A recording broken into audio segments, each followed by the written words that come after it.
Remember me? After practicing law, Raymond Berg fought crime. You have the right to an attorney. As a hard-boiled detective on wheels, Ain't it the truth? his name is Ironside. Perhaps you wouldn't mind saying it again. His name is Ironside. All right, now you've said it. Nothing slows him down. I want to see this one firsthand.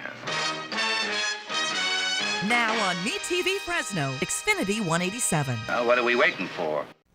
Hi, I'm John Malice, and welcome to this live edition of Connect with Me here on the showroom floor at Ventura TV on this Monday morning after the Super Bowl. Glad to be with you. It's on the air, off the presses, with one of our guys from the Fresno Bee. 436 MeTV option 11. Remember, do turn down the sound when you call in. We're back in just a moment. Tonight I want to discuss the importance of the television medium to the American people.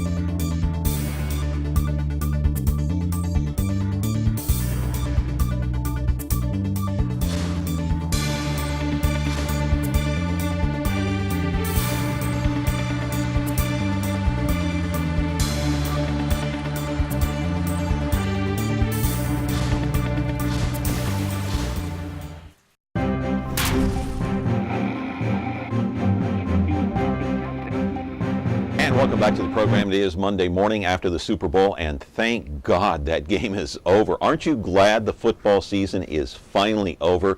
It was dreadful to go through that game. Even my son, who loves football, said that was the worst Super Bowl I've ever seen. Of course, he hasn't seen that many of them at 12 years old. But anyway, I'm glad that's over. We'll talk to our guy from the Fresno Bee about the announcers, about some of the broadcasts that he was actually tweeting during the game, so we'll get his take on that. Also, get a lot of people walk up to me and say, hey, how can I watch some of the past shows? Like if you want to see today's show and you actually missed it either live or on tape, there you go. Well, most of our shows end up on YouTube. It's youtube.com/MeTV Fresno, and then you just click on recent episodes, or if you want to go back 2 or 3 years, you can actually watch some of the first shows that we did here on MeTV. Okay, now to our topic of the day. It is on the air, off the presses. Let's go to the videotape and I'll show you exactly what I'm talking about. Yes, that man right there in print, Rick Bentley, has been at the Fresno Bee writing now for the better part of 16 years. He is a television news and film critic. He is also an entertainment reporter. He's been doing this so long he could probably do it in his sleep, I guarantee you. He knows every nook and cranny in this town as far as the TV, radio, and entertainment business, of course, in Los Angeles. He's been doing it so long, as I said. He worked at the Bakersfield Californian, same beat, TV news, film critic, entertainment reporter for 7 years. Now, get this. This is what Rick told me. Here are some turn-ons for him. Any reality television show that is canceled. Turn-offs, reality TV shows that are still on the air. Live in our studio is Rick Bentley, the television news critic and entertainment reporter and film critic as well for the Fresno Bee. He's been there well more than a decade. Your phone calls are important. 436 MeTV option 11. Do turn down the sound when you call in. In other words, when you pick up the phone, don't have the TV set on blaring in the background, because we'll get the feedback. We won't be able to hear you, and that's happened on several occasions. But we do welcome your phone calls. Once again, the number 436 MeTV option 11. Back with our show in just a moment. Frigidaire. We introduced the first home freezer, the first pulsator agitator washer, and now we introduce the Frigidaire Orbit Clean dishwasher, designed with a unique wash arm that gives you 4 times more water coverage for a consistently better clean. Frigidaire, over 90 years of legendary innovation. See the full line of Frigidaire appliances at Ventura TV Electronics and Appliances. And no, we did not invite Rick Bentley here to suck up to him just so he can write a good story. We've had everybody else from the Fresno Bee here. Why not him? Hey, why not Rick? Why hey. not suck up? You know, what I do like about this show is that you give away a TV to every guest. I am just so excited about that. Well, you can take your pick on the showroom floor. Which one do you I've want? You already want put the my big name one? on. Oh, right. All right. Yeah, so no problem. thank you so much. For you, no problem. You get more guests. You get more guests that way. So, do you know how many guests have actually come in here and said, You know, I've never been in here before. This is interesting. Well, it's been here since 1950. I didn't know that until I started working here. How would I know that? And that's another perk of this show. I guess so. I tell you, guess so. it's just layers, doesn't it? I know. So how do you like your job? You've been doing it so long. I said in the monologue, you could do it with your hands tied behind your back, your eyes closed, half asleep. Well, You're so good at it. I have tried typing with my nose, and it usually comes out blah, blah, blah, blah. So I do have to have my hands. So long, you must like it. Do you ever get bored? Okay, I don't want this out there. Okay, this is just between you and me now, okay? They pay me to watch TV, go to the movies, and go to amusement parks. How could you not love that job? I mean, it's the greatest job on the planet. Yeah, it really is. I mean, yeah, there's no ifs, ands, buts about it. I mean, I sit down with celebrities. I talk to people about their movies, about their TV shows. I mean, this is it. I mean, but I mean, okay, that's fine and dandy if you've been doing that a couple of years, or it's your first 2 or 3 years, you know, in the business, and you're doing, and you meet Kevin Costner and this. But after 16 years, okay, do I really want to meet this celebrity? Do I really care? But see, the you great know what thing, I mean? No, the great thing about television is it's never the same. Yeah. One day I'm writing about a new medical show, so I have to read up on medical practices and what the show's all about. The next day I'm writing about some show about cops, and so I'm doing some research on that. You know, it's never the same thing. I'm going to see a comedy one night, I'm seeing a kids movie the next night, I'm seeing a horror film the next night. So while the beat is the same, it's like when covering news. Yeah. News is never the same every night. There's always something, and so that's what gives you the joy of it. And again, I've always found these people to be very interesting. Mm-hmm. I get them at a great time because when these celebrities are trying to promote their TV show or their movie, they don't want to make me mad. They're going to give me the information. Do you meet some celebrities who, for the lack of a better term, forgive me, but are just full of themselves, and then you meet some celebrities that are just, they would walk across the street to buy you a cup of coffee if you asked them? I've always told people, this is my go-to example of this. Yes, you're right. There's some that you know don't want to be doing the interview. Yeah. And so you basically get through it. You know, I'm there to do a job, you're there to do a job. I'm not going to be your best friend. I don't want to be your best friend. But then you run into somebody like a Tom Hanks. Yeah. And I name drop. But I've interviewed him now about 8 times. The very first time I interviewed him, I was pretty young, doing this, and he was pretty new to movies. And I told people after I was done, I felt like this was a guy, we were going to go out and shoot hoops now afterwards. He just pulls you in. He treats everybody like they're the star of the show. And so those are the kind of people you run into. Jennifer Lawrence is that way. Yeah. I mean, it's just, the list goes on and on of people who are just so giving and caring and so interesting to talk to. Fascinating people. They're really fascinating people. Yeah. Now, you write for the Fresno Bee, but you also write a column for the other McClatchy outlets that also appear in like the New York Times, the Chicago papers, LA. So you're kind of, hey, I'm in the presence of like royalty here almost, huh? Look at this. New York Times, man, that's big. The sun never sets on my writing. Let's just put it that way. Well, because of the syndicated service, everything we write for the newspaper goes to the McClatchy wire service, and anybody and everybody in the world can buy that. And I mean the world. I ran into a woman the other day who says, you're big in West Australia. Wow. Taiwan. Read a lot in Taiwan. I do a weekly radio show with Chicago WGN Radio, so I'm always talking about radio up there. The Miami paper, Philadelphia paper, Anchorage. Got a call coming in. Good morning. You're on with Rick Bentley. Your question? I was just listening to Rick talking about interviewing Tom Hanks 6 times. Hey, here's a question I've always wondered. Tom Hanks and Peter Scolari, they were co-stars in Bosom Buddies. It's a comedy way back. I guess it's at the dawn of Hanks' career. How come Hanks went to the top, Peter Scolari, obscurity? That's a question I have. And then my second question is, can your guest comment on Philip Seymour Hoffman's passing over the weekend? Oh, yeah. Tragic. I forgot about that. Oh, my goodness. Well, I'll take drugs again, huh? Was that it, apparently, from what I heard? Unofficial. Okay. I mean, again, and I don't want to talk too much about that because the official report, the autopsy's not been done. So, but I'll take them in order. First off, who knows why one person becomes a star and another one? I think Hanks picked the right projects that sort of built his career. He actually went into some very serious, if you look at Forrest Gump, Castaway. He sort of expanded his audience by doing sort of serious work. Saving Private Ryan. Scolari really stuck with the comedy stuff. He stayed with the TV stuff while Hanks was doing the film stuff. So, and both of them are very talented people. Yeah. And don't get, it's just it's sort of the luck of the draw. Who knows why somebody becomes a star and somebody else doesn't. I've talked to a lot of actors over the years who I thought, you are the most talented person I've talked to, and you're the third lead in a bad TV show. So who knows? As far as Hoffman is concerned, any death of somebody, he was 46, okay? Any death is horrible.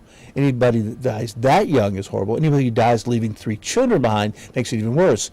But for me, and this is being very personal, I'm losing one of the great actors of our time. I know. Not a great celebrity, not a great movie star, not that level. Great actor. Great actor. That's right. I mean, there's a great story about when Philip Seymour Hoffman was doing Moneyball, and all he had to do in the scene was to walk out to the mound. He was playing Art Howe, and he did that. He rehearsed that countless times. How do you turn? How do you walk? I mean, this guy was an actor. He got the mannerisms down. Right. It wasn't just, I've got a role to do, and so it's a great loss. We'll know more about it soon. Hey, another phone call. Good morning. You're on with Rick Bentley. How are you? Hey, John. Good morning. Hey, Rick. Okay, got a couple of good questions for you. You know, in the movie, when you grade a movie or give it a grade, you concentrate on substance and acting, or one or the other, or both? That's my first question. Second big one: how can, like, if you gave it a D on a movie, how can another community, like or another city like San Francisco or New York, would give it maybe a C or even a B? Or an A.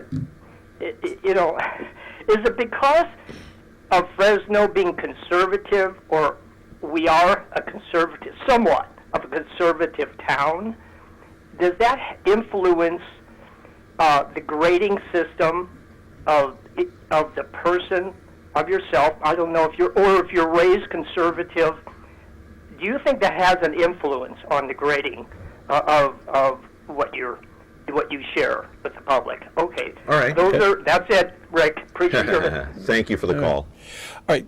I think people sometimes believe that grading system there's a scientific formula, and that you plug in A plus B equals C equals D.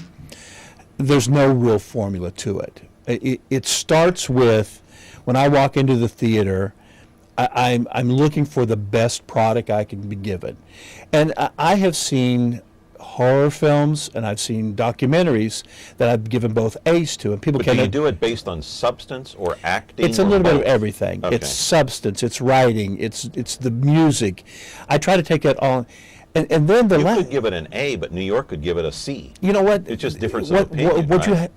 And that's the key word. Yeah. It's an opinion. And we all have opinions. It's so funny. I run into people at parties and everything. Go, I want your job. Okay?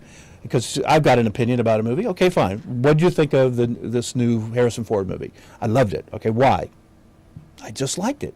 And see, that's the difference. I have an opinion, and I have to write about it. I have to explain it. And that's what I try to do in the review. I try to explain why I'm giving it that. I like the music. I like the performance. It's like the movie Labor Day that came out this past weekend. The story is horrendous. It's one of those movies that drives me nuts because there's about 15 places along the way you could end this film, but they just keep dragging it on. But the I don't acting, know what it's about. No, you don't want to know. Just forget. Just ignore it. But the acting is superb. So I take the acting into it. I take the bad writing, and it comes out about a C. Yeah. But when it comes down to the bottom line, I sort of look at a movie and go, what I recommend, because movies are not cheap, would I recommend you spending the full price to go to a movie and see this? If that's the case, then that's probably an A. Yeah. I mean, that's got everything in it you should. Is this the kind of movie you should wait and watch it on cable? Or not at all? That's a D or an F. Well, it's like Harrison Ford. I don't care for him that much as an actor, but I thought he was the perfect guy for The Fugitive. Oh, yeah. Perfect guy. He was There's great. No question Oh, about he's it. got some really good performances out there. And, Yeah. and then you get Ender's Game, where he really seems miscast. So, but again, that's the sort of thing. Is this the right actor for the role? There's 1,001 things that go into it. Talking to Rick Bentley of the Fresno Bee. Your phone calls. Thank you very much. 436 MeTV option 11. Do turn down the sound. We're back with our show in a moment. Now, why don't you tell us the whole story right from the beginning? All right, from the beginning. This is the city, Los Angeles, California. My name's Friday. I carry a badge. Police officers. You any idea who the other man was? My partner's Bill Gannon. Program? We got just one big question. Yeah. When? Now on MeTV Fresno, Xfinity 187.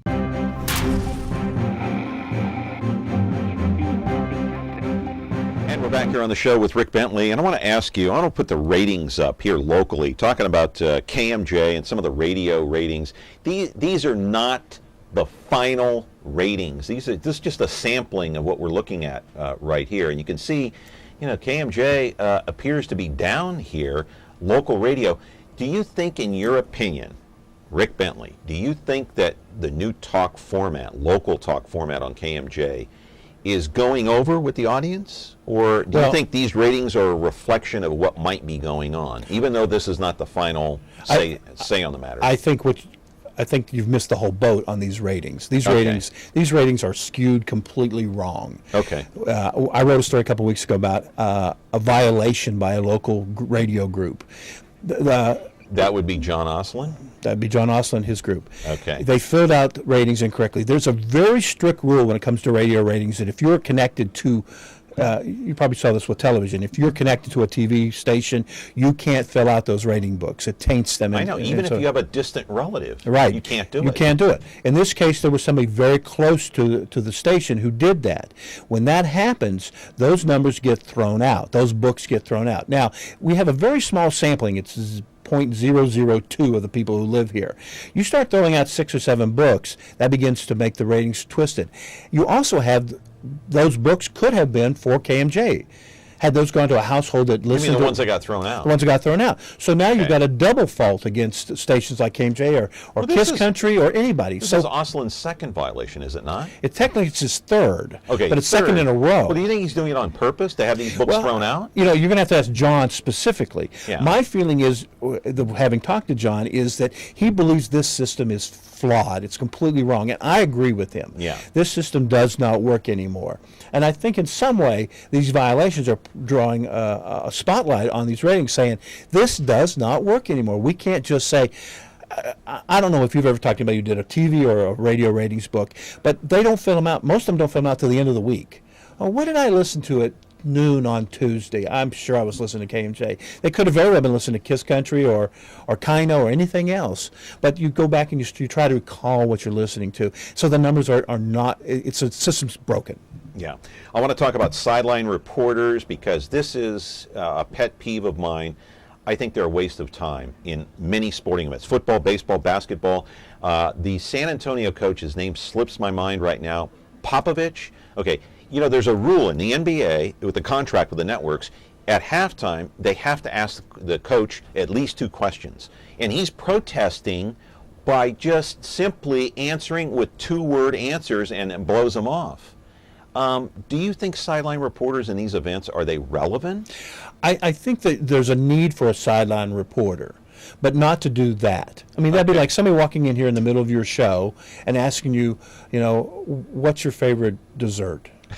You know, and your mind is right on this job right now. You're concentrating on this work. Right. Well, imagine what it's like to be a coach of a professional team where one bad season, you're gone.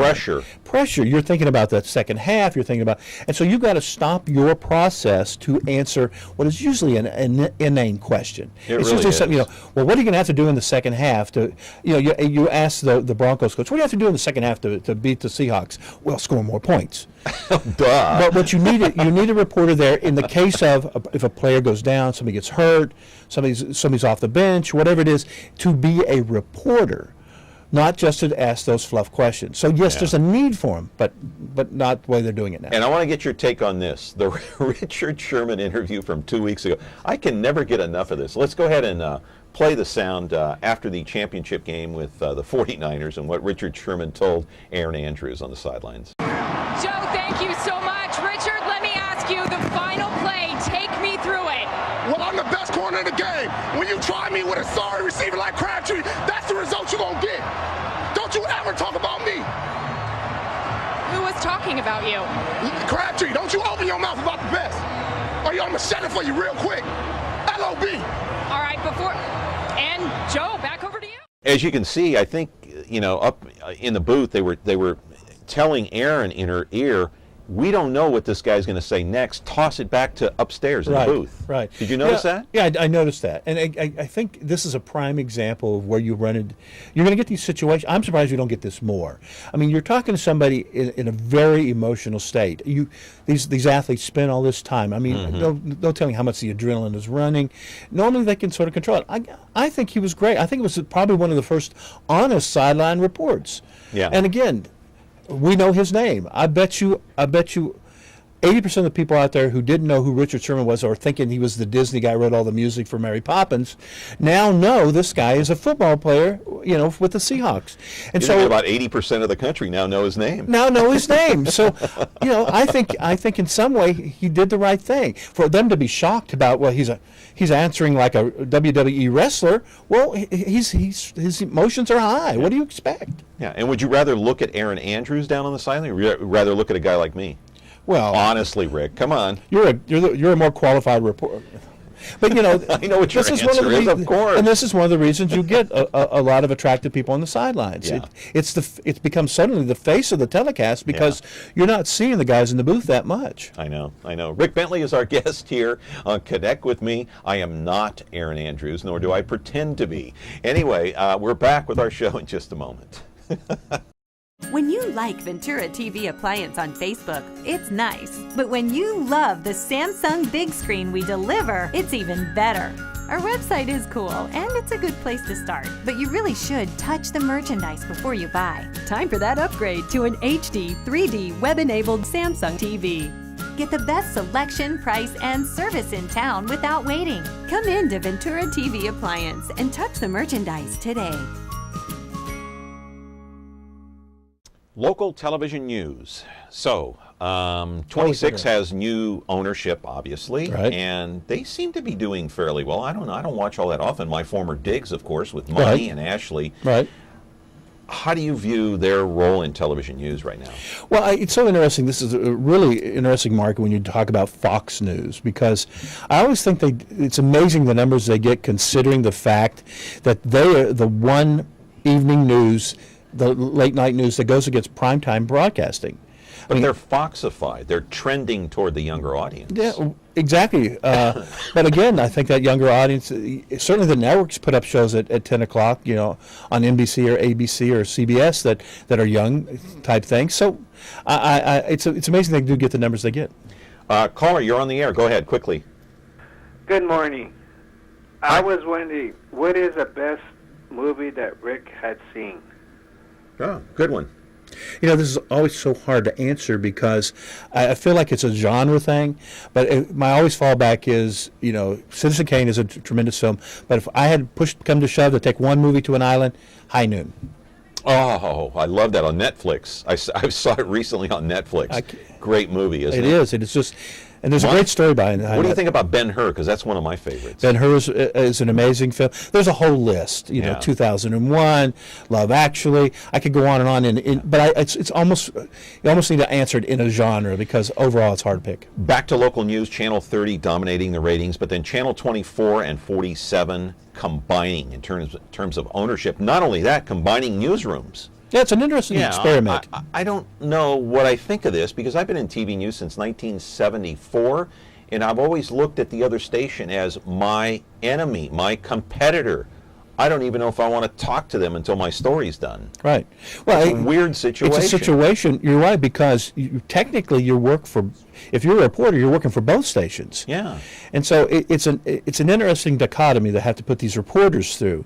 Has it made both of them stronger? I don't think we've got the strength out of them I expected by combining the news. Are they weaker? That's the question. I don't think they're weaker, but certainly these two were the two third and fourth stations in the market, well, fourth and fifth if you throw in the Spanish language Univision in the market anyway. So I need to see more strength. I still think Casey's doing, they always leave off their news with a weather report. I don't know if that's smart. I don't know if that's grabbing people but again, I'm waiting to see a little bit more from them as far as bigger pieces. We heard about, when these two stations combine, they're going to be layoffs. Well, we've got Staples there. We've got Bud and Steph, who've been there for a long time. Should they be worried, do you think, in your opinion? Well, or you never know? I have written this long enough to know that anybody who works in television or radio should come to work every day expecting to be fired. I mean, there's no loyalty.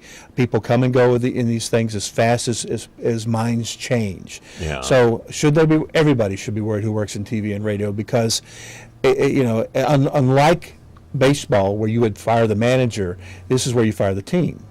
Yeah. And this is where you would bring in new people, and you bring in cheaper people, and you bring, so I think if you work in TV and radio, God bless you, because you're not working in a stable environment. Channel 30 dominates the ratings because why? They're an ABC O&O, owned and operated station, and they have the money and the people? It's a lot of things. I've watched TV news long enough to know if you're good and you become that number one spot, you will hold on to that spot until you run people off. So as long as they have that strong team that they got, they do news very well. They have anchors that are very, very respected. They got it all together, and they've got that money behind them, so they can keep doing that sort of thing. As long as they keep that quality, nobody's going to go elsewhere looking for news. Now, should something happen where they get rid of Warren or some of the other people, Graciela, then people might go, well, I've lost the guy or the woman I was really caring about. I'll take a look over there. But TV ratings are very hard to steal from each other. Other stations have to run them away. Yeah. Rick Bentley, we're out of time, I believe. Wow. I know, that went fast. I need an hour here. That's fastest 5 minutes I've ever done. Rick Bentley of the Fresno Bee, come back again. I know you can't be a regular here, but once in a blue moon, show up and tell us what you think. Anytime. All right. I'll come for the free TV. All right. Rick Bentley of the Fresno Bee, thank you very much for your time and patience. We're back tomorrow with another edition of Connect with Me on MeTV Fresno. The focus will be on business. Have a great day.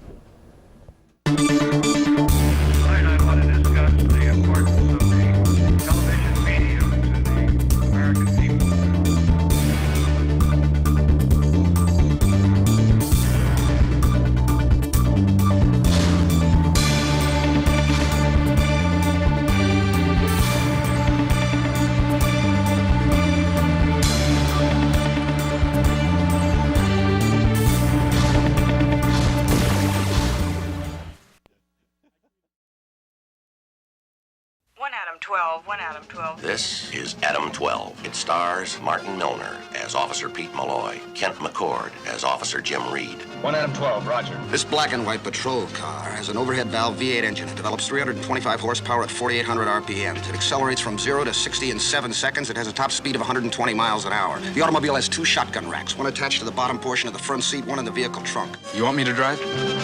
Now on MeTV Fresno, Xfinity 187. Just about every morning, in just about every city and town across this great land, there are those who head to work early and get home late. They're the independent dealers of North America. Their priorities come from Main Street, not Wall Street. They work in showrooms and warehouses, not glass buildings or ivory towers. Their customers have names, not numbers, and their family's name might even be on the building. Their independence.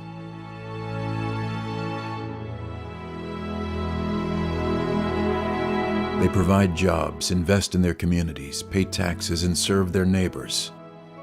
Their independence.